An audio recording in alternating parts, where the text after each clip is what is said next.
Goals scored in packed stadiums, a trophy-laden career, and the roar of orange-clad fans. But behind the fame and glory lies one of the most shocking crime sagas in Dutch sports history. What started as a promising football journey became a tale of violence, betrayal, and organized crime. And then there's the family secret, a cousin's blood spilled at a party, and the international drug syndicate that counted a star footballer among its ranks. This story isn't just about a fallen athlete. It's about loyalty turned to vengeance, greed without limits, and how fame can shield a double life of crime. This is the Quincy Promes case, and it's worse than you think. Welcome to Dutch Crime Files. Quincy Promes wasn't just a player. He was a national football star. Born in Amsterdam and rising through elite clubs, he became one of the Netherlands' most talented wingers. He earned 50 caps for the Dutch national team, scored key goals, and even represented his country at the Euro 2020 tournament.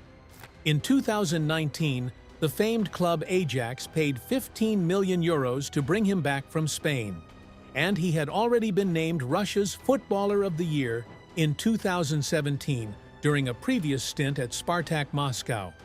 Promes seemed to have it all: fame, fortune, and a glittering career. On the surface, he was living the dream every young player imagined. He was confident and charismatic, celebrating goals with swagger, smiling in post-match interviews, and inspiring countless fans who wore his jersey. To the public, Quincy Promes was a success story, a hometown hero who made it big. But what the fans didn't see was a darkness creeping in off the field, a secret life that would soon erupt into headlines and shock a nation. It was a warm summer night in July 2020 at a family birthday party in the Dutch town of Abcoude. The music was fading and the last guests were lingering, when suddenly a heated argument broke out. Quincy Promes was face to face with his own cousin. The issue? A long simmering grudge over a stolen necklace, a 3,000 euro family heirloom that Promes believed his cousin had taken from his aunt years earlier. Emotions flared amid the celebration. By the end of the night, screams pierced the air. In a flash of violence, Promes lost control. He lunged with a knife and stabbed his cousin, driving the blade into the man's knee. The party descended into chaos as the cousin collapsed, bleeding and badly injured. Family members rushed to help. A night of joy had turned into a crime scene. For months, this brutal incident remained hidden from the public. It wasn't until December 2020 that news broke. Quincy Promes was arrested, suspected of the stabbing that occurred at that family gathering. The country was stunned. A beloved football icon, now in handcuffs for a violent assault on his own kin. Promes, for his part, denied any involvement. He claimed it was a misunderstanding, that he wasn't responsible. At first, it was his word against his wounded cousins. But this was only the beginning of Promes's troubles. The full truth was about to come out, from a place no one expected, and it would shatter his defense. Even as the stabbing case unfolded, investigators were uncovering a second, sprawling criminal scheme involving Quincy Promes. Dutch authorities linked Promes to a massive cocaine smuggling operation spanning from South America to Europe. In January 2020, a cargo ship from Brazil docked in the port of Antwerp, Belgium. Hidden inside bags of sea salt were bricks of cocaine. Smugglers managed to extract one shipment of about 650 kilograms of cocaine and transport it to a warehouse near the port, while a second shipment from the same boat, over 712 kilograms, was intercepted by customs officials. In total, over 1.3 tons of cocaine, a haul worth tens of millions of euros on the street, was in play. According to Dutch prosecutors, Quincy Promes was not just loosely involved in this plot. He was at the heart of it. They alleged that the famous footballer had thrown in his lot with seasoned criminals, investing his own money to finance the cocaine shipments and coordinating their movement from the shadows. Promes had contacts with major drug traffickers. So in other words, Promes had aligned himself with some of the most dangerous players in the Dutch drug trade. He played crucial, directing roles in the operation. He worked under the radar, hiring others to do the dirty work, such as unloading the cocaine from the port and moving it around, all while they pulled the strings from behind the scenes. Promes even had an alias in the criminal underworld. In encrypted EncroChat messages, he was identified by the nickname Phantasma, meaning ghost. And the evidence from those secret chats was jaw-dropping. In one group chat, after the successful transfer of the 650-kilogram load, Phantasma cheered on the smugglers. "Excellent work! I am proud of you," he wrote to his accomplices. The case against Promes in the cocaine operation was built on these encrypted messages and months of painstaking investigation. Authorities had been tipped off by informants from the criminal underworld, and when they dug into the intercepted communications, they found Promes deeply, intensively involved in the smuggling plots. Quincy Promes had risked it all to delve into the bloody world of cocaine trafficking. But would he face justice for it? That would soon be decided, even as Promes himself tried to keep one step ahead of the law. By early 2021, Quincy Promes's two worlds, football and crime, were on a collision course with justice. Dutch authorities prepared to put him on trial first for the stabbing of his cousin.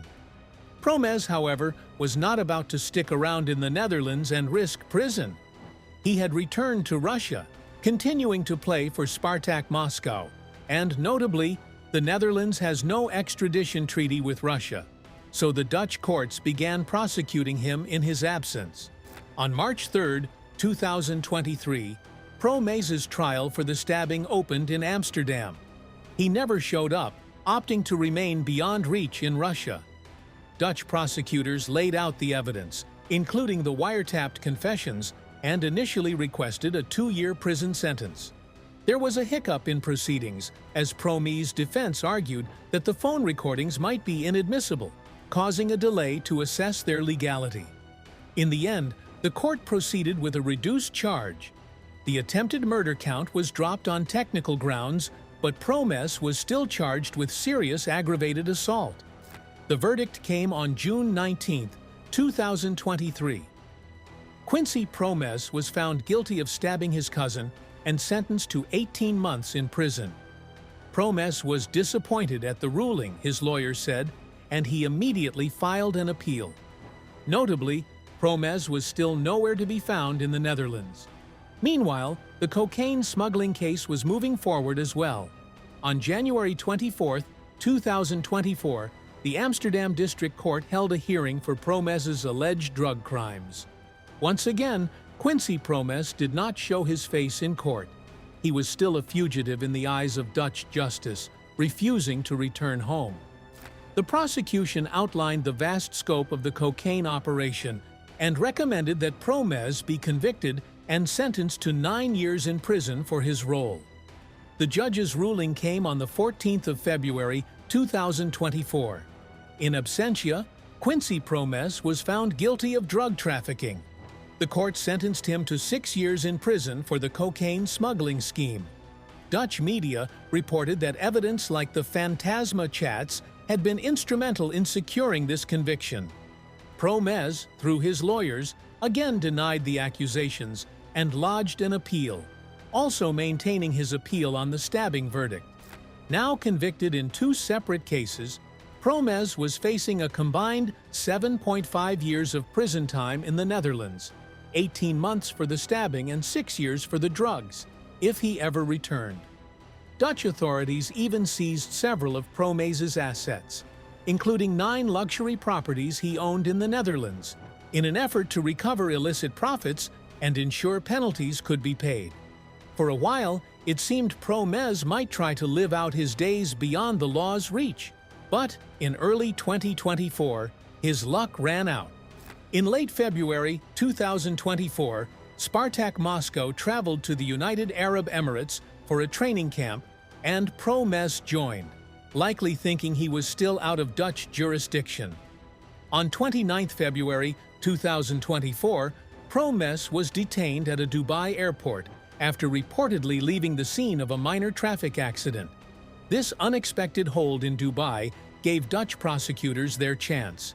Within days, on March 14th, Dubai authorities rearrested Quincy Promes at the request of the Netherlands under an Interpol red notice.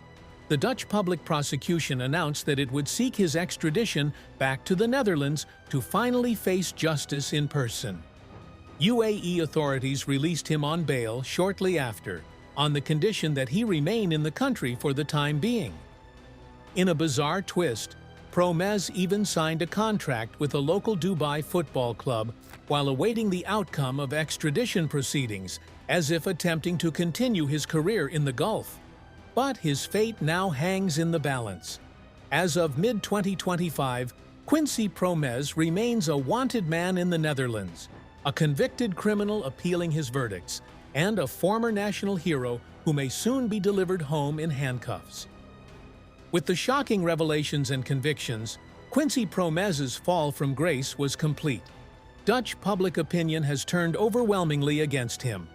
The idea that a top athlete could lead a double life as a violent offender and drug trafficker left fans feeling angry and betrayed. Many who once celebrated his goals have burned his jersey in disgust, and it's understood that Promes will never again don the national team colors. The Dutch Football Association and his former clubs have all distanced themselves from the scandal. In the court of public opinion, Promes went from idol to outcast virtually overnight. Even within his own family and circle, the repercussions are immense. His cousin, the victim of the stabbing, survived the attack, but will forever carry the physical scars on his knee and the emotional scars of being attacked by someone he trusted. That cousin has sought over €1 million in damages, saying his life was destroyed by the incident. Promes's extended family has been torn apart. A once tight-knit gathering ended in bloodshed that they can never forget. In the broader community, the Promes case sparked debates about athletes and crime. How could someone who seemingly had everything throw it all away and dive into the underworld? Some pointed to Promes's upbringing as a factor. A few friends, including fellow footballer Memphis Depay, initially defended him and urged people not to judge without knowing his private life. But for most observers, those explanations rang hollow. Talent and a hard past do not excuse stabbing a relative or smuggling deadly drugs. In the end, the consensus is that Promes is responsible for his choices, and he's now facing the consequences of those choices. Quincy Promes wasn't just a footballer or an entertainer.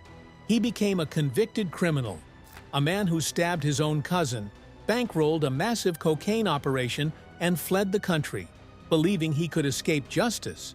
But now, after years abroad, he's finally been extradited to the Netherlands to face the consequences. The damage he left behind? A broken family, a shattered reputation, and over a ton of cocaine that flooded the streets. All for pride and profit. As investigators, we see the same patterns in cases like this: ego, greed, and the dangerous illusion that fame makes you untouchable. It doesn't. And now, Quincy Promes will be forced to confront that truth in a Dutch courtroom. Subscribe for more true crime stories from the Netherlands. This was Dutch Crime Files.